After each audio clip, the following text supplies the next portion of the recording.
Albert and DH.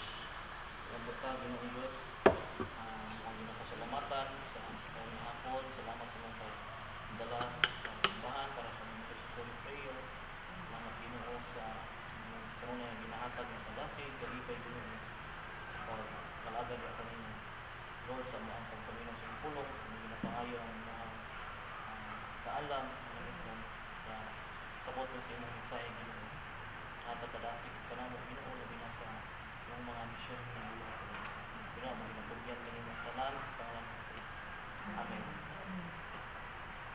Okay, so once again, mayong hapon sa tanan. So, sa ato ang title sa aning mensahe is One Mission, All Nations, One Method, All Believers. One Mission, All Nations, One Method, All Believers. So sa mga tao, ato ang kanang sulbihon ang mga tao na gitay mga nagkalain-lain na kumbaga goal or mission sa kinabuhi. Ang uban ang ilahang mission sa kinabuhi nga mahatagan o anindot nga pamuyo ang ilang pamilya, ang kanan, unang ginabuhat nila na ng mga butang, mga nag-attend ko sa unang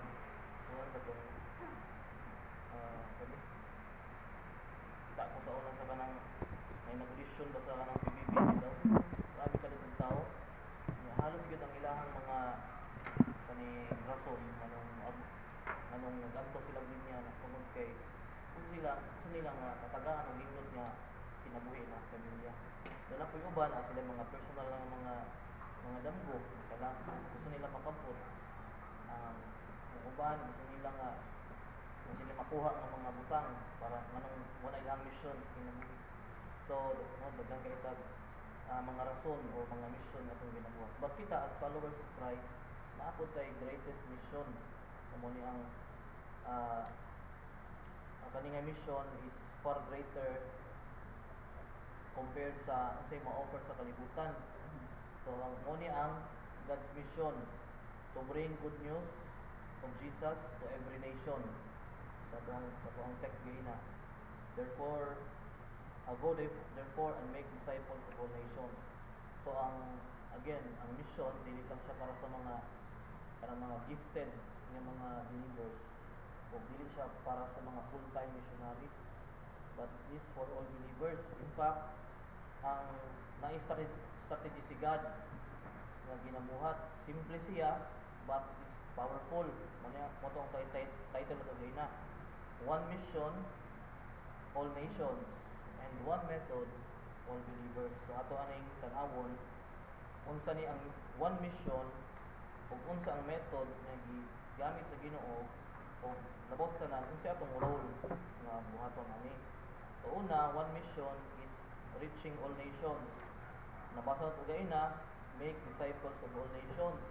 Kaning nations diri nga word from the Greek word ethnic, meaning people or people group. All people groups, dili siya ibalik sa nasod sa Pilipinas, dili lang nasod sa Pilipinas ang gusto kamoto ni God, kundi ang tanan ng people group nga naa nasulod sa nasod sa Pilipinas. Daghang kita thousands of people group nga sa Pilipinas. Kita unsa man nga people group, Muslim, Bisaya, Kamayo, Ilonggo, daghan ta diri. Waray. Sana ka people group, daghan kaayo ang himay teams, daghan ginakabot ng mga people group. Ay kaunong tribe na ay mga tribal na mga grupo. Daghan pa. So muna ang kanang kumbaga heartbeat ni God para sa mga nasod. So, from Genesis to Revelation, makita nato ang plano sa Ginoo to bring salvation to every tribe, to every tongue, and to every people. Ato nang makita from Genesis hanggang sa Revelation. Mo gina ang redemptive plan ni God to reach all nations. Ang mission ni God has always been global. Gina-include yun na niya, wala specific nga people group, kundi global yun ang mission sa Ginoo. And He wants everyone, parang tao na makailag sa iya ha. So, mura siya ka ng kita ang mission nato natay global rescue mission nga kabuoton ang tanang nasod. So grabe ni kay ni ka kana common nga mensahe but kanunay gid nato ning isgutan no para ma-remind sa always. Moto no one mission, all nations. Kaduha na po one method. Unsay method ni God? It is to involve all believers. Ang Biblia makita nato nga God nagagamit sa mga ordinary people para sa usa ka extraordinary nga buluhaton. Nagkalahi-lahi dili parehas ang status sa mga tao nga iyang ginapanggamit kasagaran mga ginaila nga mga sinalikpoy sa katilingban, mga tao nga ubos ra kaayo pero gigamit ni God for a greater purpose, para mailhan siya sa tibuok kalibutan ang iyang greatness ug ang goodness ni God. So wala siya lain